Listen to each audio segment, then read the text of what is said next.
এক সরকার বিদায় নেয়, নতুন সরকার আসে। এই দোলাচলে অনেকের ভাগ্যের পরিবর্তন হলেও টাঙ্গাইলের ভুয়াপুর উপজেলার গাবসারা আশ্রয়ন প্রকল্পে আশ্রিত মোমেনা আম্বিয়া, সুখিতন ও সুরুত আলীদের ভাগ্য বদলায়নি গত ২৫ বছরেও। একসময় জমির কাগজসহ ঘর পেয়েছিলেন তারা, আজ সেই ঘর বাসযোগ্য নেই। অমানবিক জীবনযাপন করছেন ১২টি পরিবার। এদিকে উপজেলা নির্বাহী কর্মকর্তা বলছেন, বরাদ্দ পাওয়া সাপেক্ষে ব্যবস্থা নেওয়া হবে। টাঙ্গাইল থেকে আলামিন শোভনের তথ্য ও চিত্রে বিস্তারিত। টাঙ্গাইল ভুয়াপুরে গাবসারা ইউনিয়নের গাবসারা আশ্রয়ন প্রকল্পে সরকার ২০০১ সালে ভূমিহীন ও অসহায় ১০০ পরিবারের জন্য প্রায় ৫০ বিঘা জমির ওপর নির্মাণ করে ১০০টি দোচালা টিনের ঘর। শুরুতে সবকিছুই স্বপ্নের মতো মনে হলেও সময়ের সঙ্গে সঙ্গে জরাজীর্ণ হয়ে পড়ে প্রকল্পটি। স্থানীয়দের দাবি, বিগত সরকারের সময় কিছু অসাধু জনপ্রতিনিধিদের মাধ্যমে মাঝে মধ্যে উন্নয়ন বরাদ্দ থাকলেও তা কখনো আলোর মুখ দেখেনি। তদারকি ও সংস্কারের অভাবে প্রকল্পটি বসবাসের অনুপযোগী হয়ে পড়ে।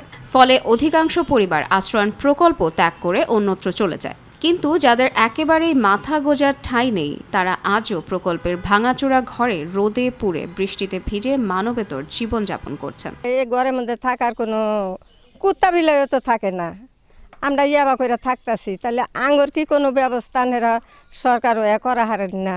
সেখানে থাকি, আঙ্গুর কোনো থাকার জায়গা নাই। আমরা যে বৃষ্টি কাদল আসি, আমরা কাগজ নিয়ে বাচ্চা কাচ্চা নিয়ে বয়া থাকি। টয়লেট নাই, টিউবওয়েল নাই। ঘর দর যা কিছু দিয়েছিলেন ভাঙিয়া চিরা শেষ হয়ে গেছে গা। চিরা গেছে গা, গাগরা গুগরা নেমা গেছে, ঘরের খাম টাম ভাঙা গেছে, বেড়া গোড়া নাই, ল্যাট্রিন নাই, টিউবওয়েল নাই। এরা জাগর কোনো কিছু নাই, এরাই মানে কষ্ট করে এখানে থাকতেছে।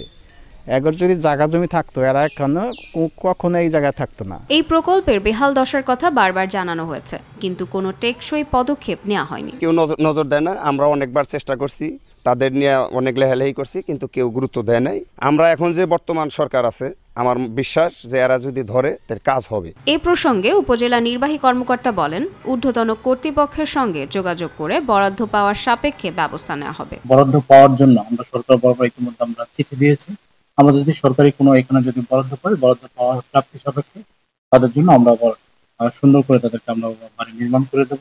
রাষ্ট্রের প্রতিটি নাগরিকের মৌলিক অধিকার নিশ্চিত করা সরকারের দায়িত্ব।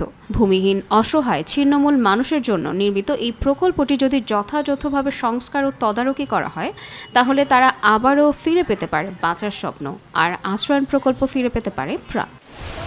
নাজনীন নিসা, আনন্দ টিভি, ন্যাশনাল ডেস্ক।